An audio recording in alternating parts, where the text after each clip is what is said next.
Lalagyan ko ng bawang, chorizo, tsaka pangalan nito, rice, at syempre beans. Paghahalo-haloin ko yan para sa aking pagkain. Sa aming pagkain. Iluluto ko muna ang beans. Ayan yung beans, masarap, maliliit siya.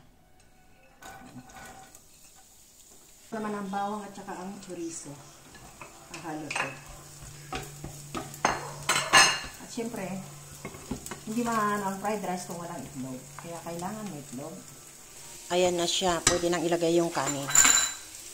Ayan. Kaunti lang ang oil kasi hindi ako ganong nag-oil.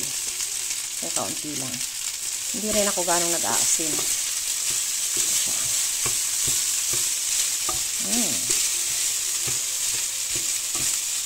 Ito ang ating pagkain.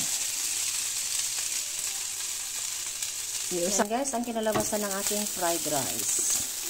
Manilaw-nilaw kasi may itlog, may beans, at saka may chorizo. Masarap yan. Kompleto na pati ulam.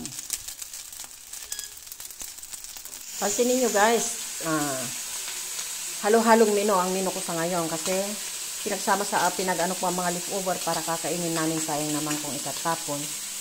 Ang kanin naman, may tutong kasi ang alaga ko ay gusto niya ng may tutong.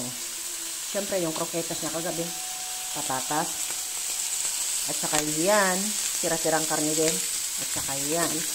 At saka may dalawa pang meatballs. Sama-sama yan para pagkain namin kasi sayang naman kung itapon. Kaya pinagsama-sama ko ang mga leftovers.